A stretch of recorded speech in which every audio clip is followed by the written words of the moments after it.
golden dolls, welcome back to my channel. I hope you're having a fabulous day. Yeah, so I'm going to get right into this. So let me just get this out of the way. Please comment, like, subscribe if you like my channel, if you like my stories, if you like my tutorials, my makeup, anything. Please definitely think about becoming a part of the sub hub. Hit that notification bell and thumbs it up if you would, because that would help me out so much. I appreciate each and every one of you. I see that my channel is growing slowly, albeit, but it is growing, and I can't express my gratitude enough. But without further delay, let's get right into this. This is not, I don't know what to call this. I don't know if I should say it's a story time. I don't know if I should just say I'm giving you information. But this video is going to be on the Hermetic Order of the Golden Dawn. And you might be wondering, why am I telling you about this? Well, I need to tell you about this because there are comments on my stories, the stories that I'm opening up to and I'm opening you up to, that have been going on for a very long time. There's a lot of hidden agendas in the world. There are a lot of, I shouldn't say in the world, in our governments, with our royalty that are in power, with our powers that be. There is a lot of hidden information that you would be more aware of if you knew what was going on.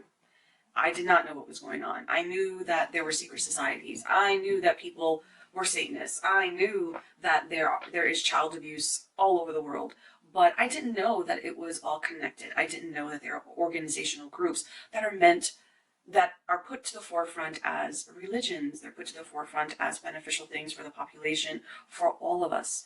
And that's not the case. That is just not the case at all. So with the comments that I've been getting on my channel, and thank you because you guys have been really sweet. Those of you that interact with me on a regular basis, you guys come back with constructive criticism, with comments about something that's happened to you and things like that. And I appreciate all of those comments. And I understand that not everyone's going to agree with me, or they're going to have some contradictory information, which I welcome. But to be called an idiot, to be said that everything that I'm saying is a bunch of bollocks and nonsense, because you can't, or the people, I should say, that are leaving these comments can't face these issues because they are hard to face. It's serious shit. And it's almost pretty much hard to believe. It's almost impossible to believe. But when you're faced with science, facts, history that all connect, it really makes it really hard when the information is placed before you to deny it. And that's why I am doing this video on the Hermetic Order of the Golden Dawn. This is a secret society. This is not a society that is still that is still going on today, this particular one. But when you tell me it's a bunch of bollocks, it's a bunch of nonsense, this doesn't exist, it's fantasy, it's make-believe, well, I have information here that you can look up yourself that will tell you that it isn't. So without further delay, let me just tell you about the Hermetic Order of the Golden Dawn. The Hermetic Order of the Golden Dawn was a secret society devoted to the study and practice of the occult, metaphysics, and paranormal activities during the late 19th and early 20th centuries. Known as a magical order, the Hermetic Order of the Golden Dawn was active in Great Britain and focused its practices on theurgy and spiritual development. Many present-day concepts of ritual and magic that are the center of contemporary traditions, such as Wicca and Thelema, were inspired by the Golden Dawn, which became one of the largest single influences on 20th century occultism. And I'm going to leave some of the videos about this stuff because it should be familiar to you if you watch my Paranormal or Not series and you like my more serious videos about the paranormal and the crap that's going on right now. The three founders, William Robert Woodman, William Wynne Westcott, and Samuel Liddell Mathers, were Freemasons. Funny how Freemasons are always connected to secret societies and things of that nature. Isn't that funny? Westcott appears to have been the initial driving force behind the establishment of the Golden Dawn. The Golden Dawn system was based on hierarchy and initiation like the Masonic lodges. However, women were admitted on an equal basis with men. I wonder why. I wonder why women were admitted. If you follow me at all and you know anything about this occult business, the women are probably the most important aspect of all of these secret societies. They won't say that because in society it's all a male-dominated situation, but women are at the forefront. So I wonder why. I wonder why women were allowed. Okay. So the first order taught esoteric philosophy based on the Hermetic Kabbalah and personal development through study and awareness of the 4 classical elements, as well as the basics of astrology, tarot, divination, and geomancy. The second, or inner order, the Rose, Rube, et Aure Crucis, the ruby, rose, and cross of gold, taught magic, including scrying, astral travel, and alchemy. Don't think I pronounced that right, but... Rose ruby et aureae crucis. The third order was that of the secret chiefs, who were said to be highly skilled. They supposedly directed the activities of the lower 2 orders by spirit communication with the chiefs of the second order. Now, there were what's called Cypher Manuscripts, the foundational documents of the original Order of the Golden Dawn. And again, sorry, I don't always pronounce very well. They're called Cypher Manuscripts, C-I-P-H-E-R. Basically, a book of information that they used to kind of set the precedent for this secret society. The manuscripts give the specific outlines of the grade rituals of the order and prescribe a curriculum of graduated teachings that encompass the Hermetic, Kabbalah, astrology, occult tarot, geomancy, and alchemy. So kind of gives you a guide as to how everything's going to be done through those things. Okay, Freemason William Wynne Westcott, who managed to decode them in 1887. Westcott, pleased with this discovery, called on fellow Freemasons Samuel Liddell McGregor Mathers for a second opinion. Mathers and Westcott have been credited with developing the ritual outlines in Cypher Manuscripts into a workable format. Mathers, however, is genuinely credited with the design of the curriculum and rituals of the second order, which he called the Ruby Rose and Golden Cross. Now, with all of that, once they got together, you've got your founders, you've got all the basis of what's going to be done in the secret society. Now they have got to, of course, bring in and attract people, and they're not going to be idiots. They're not going to be people walking on the street out of their mind on drugs. These people that they still bring into secret societies are doctors, lawyers, writers, any person with intellect and character are brought into these societies. So, again, when you say this is nonsense, doesn't exist, really, it doesn't exist. It's nonsense. Okay. So in 1888, the Isis Urania Temple was founded in London. And just to make a comparison or interject here for a moment, Epstein. Everybody knows who Epstein is. The whole that guy who was supposed to be this financier to the rich and the wealthy, who was associated with Prince Andrew. Or who doesn't know the whole Prince Andrew pedophile scandal that's going on? On Epstein's Island, he had what they could see when they went in there and raided it.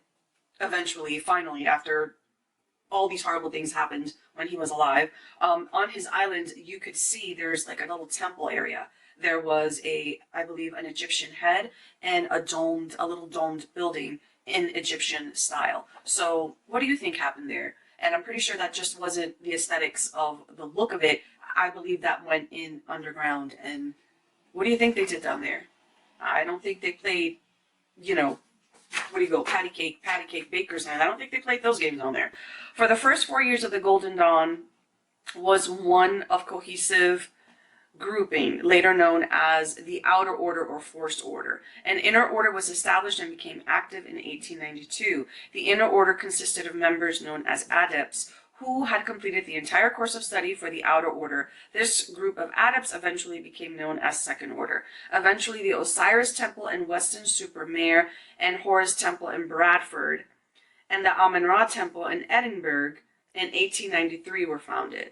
So in 1893, Mathers founded the Ahathor Temple in Paris. So there were several temples erected, and you can look these up. The Horus Temple in Bradford, look it up. You'll find it online. The Amun-Ra Temple in Edinburgh in 1893. Again, you can find information, probably pictures, on what that temple looked like. And the Mathers, and then in 1893 when Mathers founded the Ahathor Temple in Paris. So even in Paris, they erected a temple. Now, toward the end of 1899, the adepts of the Isis, Urania, and the Amun-Ra temples, I'm laughing because it sounds ridiculous, and it should be ridiculous, and it should be nonsense, but it isn't.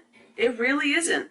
Toward the end of 1899, the adepts of the Isis, Urania, and Amun-Ra temples had become dissatisfied with Mather's leadership as well as his growing friendship with Aleister Crowley. Funny how the guy who left the comment on my video was about Aleister Crowley, saying that he was a drug addict and that he was, it was just a bunch of bullshit what I was talking about. He had no influence and he had no luck in the area of the wealthy, of being among those wealthy people and educated people. Funny how he always knew the people in power, how he always was around actors, lawyers, doctors. It's really funny to say that this man was just an idiot, a dummy, who didn't know what he was doing, who didn't know that being a Satanist was going to get him all the comforts and the wealth of this particular world that we're in. That really pissed me off. So, yeah, so when this guy, Mathers, tried to get Aleister Crowley into this whole thing, they frowned upon it. Crowley was refused initiation into the Adeptus Minor grade by the London officials. Mathers overrode the decision and quickly initiated him at the Ahathor Temple in Paris on January 16, 1900. So yes, these things did happen. Now, again, like I told you, there are structures and grades. There were structures and grades to this particular cult. So the Hermetic Order of the Golden Dawn had all these hierarchies and levels of classes that you could take to get you to the highest level, just like a Freemason. And of course, what do you think they did? Spells, incantations, and rituals. That is what these people did throughout the whole time and the duration of this particular secret society. There's a lot more information, but because it's all on paper and I have to read through it, a lot of it, some of it, the way it's written, it's like just kind of unnecessary when all you need to know are the dates. You need to know that this was in the 19th, 20th century that this thing existed, and I will give you the formation. The actual formation year was 1887, and it kind of went out in 1903. Just this particular order, though. Not the idea of it, not the aesthetic of it. This still exists, and this still is very much alive in the secret societies of today. But because they want you to, it's extinct. It was just a fad. It's just something that people were doing, and now it's gone, and it hasn't been done since. No, this went on, this particular Hermetic order went on for another 60 to 70, almost all the way until 1970, when it was actually probably the name of this particular order was extinguished. That's the only thing that was extinguished. The names, they're gotten rid of, and they continue because I'm pretty sure the buildings are still there. I'm pretty sure they still worship in the same way. The rituals are exactly the same. It's just faces have changed, names have changed, locations have changed. Who knows? Maybe a lot of these didn't last and they kind of ripped the building down, but who knows what's there now? It could be a church. It could be a Mormon church. It could be a Jehovah's Witness church. It could be any church that you can possibly imagine could have taken over the buildings that don't exist today. And just so you're aware, these are the known or alleged members that you could look up yourself. So some of these you might be familiar to you, but I'm going to give you names and the years that they were a member of this Hermetic Order of the Golden Dawn, just in case you think that this information is a bunch of hoo-ha. So again, known or alleged members: Sarah Allgood from 1879 to 1950, Irish stage actress and later film actress in America. Charles Henry Allen Bennett, 1872 to 1923, best known for introducing Buddhism to the West. Arnold Bennett, 1867 to 1931, British novelist. Arthur Edward Waite, October 2nd, 1857, May 19th, 1942, he was a mystic. Edward W. Berridge, 1843 to 1923, British homeopathic physician. Algernon Blackwood, 1869 to 1951, English writer and radio broadcaster of supernatural stories. Anna de Bramont, American-born singer and writer. Dario Carpeneta, 1856 to 1916, Italian occultist and esotericism professor at the University of Lausanne. Paul Foster Case was not an original member of the Golden Dawn, but was a member of the successor organization Alpha et Omega. See how the names change? They had a name change, and that was one of them. He was an American occultist. Aleister Crowley, 1875 to 1947, occultist, writer, and mountaineer, founder of his own magical society. Florence Farr, London stage actress and musician, 1860-1917. Robert Falcon, 1853-1925, medical missionary, explorer, and anthropologist in Central Africa, author. This goes on. The list goes on. Notice how I didn't say clerk, cashier. Not that any of those jobs are, these are better, or they're more distinguished, or they're better people, because they are not. But I'm just saying, these people back in this time were educated. They were worldly. They were knowledgeable. They traveled. So I'm setting the basis for my stories to come. You need to know that this is not new. This has been around for hundreds of years, thousands of years, and this is how people are being controlled, because it's not only that you are a member of these societies. They want you as a member. The more intelligent you are, the richer you are, the more connections you have, the more they want you. But they don't only want you. They want you body and soul, and they want to control your mind. That's where MK Ultra comes in.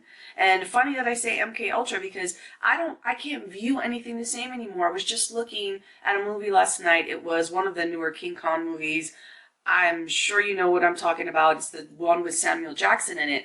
And Samuel Jackson he's like a soldier, and he's talking to, I forget his name, but you would know the actor. He's talking to him because all hell broke loose at this island where Kong lives. And he's like, what the hell is going on? Because Samuel L. Jackson is just, he's a soldier, and he's going in there to protect the people and get rid of whatever. And the guy is telling him, the guy who's a scientist who led the expedition there, because they found out about this island with all these secrets and all this mysticism and magic and giant gorillas, Kong, and he was telling him that everything was hidden through CIA, MK Ultra, blah, blah. I was like, oh my God. Oh my God. And things that I have read have been proven. They make fun of us through these movies because they will add tidbits of truth, tidbits of things that have happened, tiny little things that you will only pick up if you gain knowledge of what is going on. If you gain the knowledge and know that these secret societies they're not from the past. They're not a thing that has faded out. The secret societies have turned into and have gone underground in certain religions. And these churches, they're built on ley lines. And you can look this up. And maybe not all the churches, maybe not all the places of worship, but a lot of them are. A lot of the big ones are. And that's where everything is controlled from. These places of worship that are built along these vast ley lines. What are ley lines? They are the energy grid of the planet. We're made up of energy. Again, it goes all the way back into science. And if you connect all the dots and the reasons why people do these idiotic things like create secret societies and do ritualistic magical things, it is just the biggest mess we have right now. And all I want to do is open this information to you and kind of give you a taste, because again, when I tell you of some information I found on a secret society or a specific person or things that are happening, I try to be concise and clear. The reason why I didn't go into depth with this, like I said, I would have bored you to death. And I just wanted to set the precedent for the stories to come, because when I start talking about secret societies, what they do, how they touch people, even like you and I, in today's world right now, you need to go back. You need to have a basis of saying, okay, where did this come from? How did this exist? Did this just happen? No, it didn't just happen. And it's been going on for a long time. And that is one of the most popular secret societies that you can go and Google and read up on and find out about if you want to learn more and go into more depth with it. So I'm going to leave it here. Okay, so know that this, you can fall back on this video, you can come back to and say, wait a minute, what did she say about Hermetic Order of the Golden Dawn? Was that real? And you can go back to this every time your mind goes for a swan dive into this. I can't face this, I can't do this, I don't want to hear about this. It was hard for me to face too, and there's a whole hell of a lot more to come. So if you're interested in any of this, you really want to know what's going on in the world, and you don't have time to read all the books, because let me tell you, right now I'm reading The Matrix, The Children of the Matrix by David Icke, and I'm also going to be reading Humans Get Off Your Knees by David Icke. Two books that I recommend you read, but they're like this big. So if you don't want to read it, that's what I'm here for, and I'm going to do these videos in my own way and giving you my thoughts and my views on it. And those are coming, but in between, because I still have a lot of reading and research to do, I will be doing other videos, so be patient. Yeah, and I'm just gonna end this video before my camera kills me, because it has been giving me the hardest time. Guys, make good decisions, because the better your decisions, the better your life. You are in control of your life, and if anybody tells you that you are not, it's a bunch of bullshit. Your decisions in anything you do and every day make up your life. So yes, you are in control of your life. You are in control of your luck. So yes, make good decisions, and I will see you in my next video. Bye.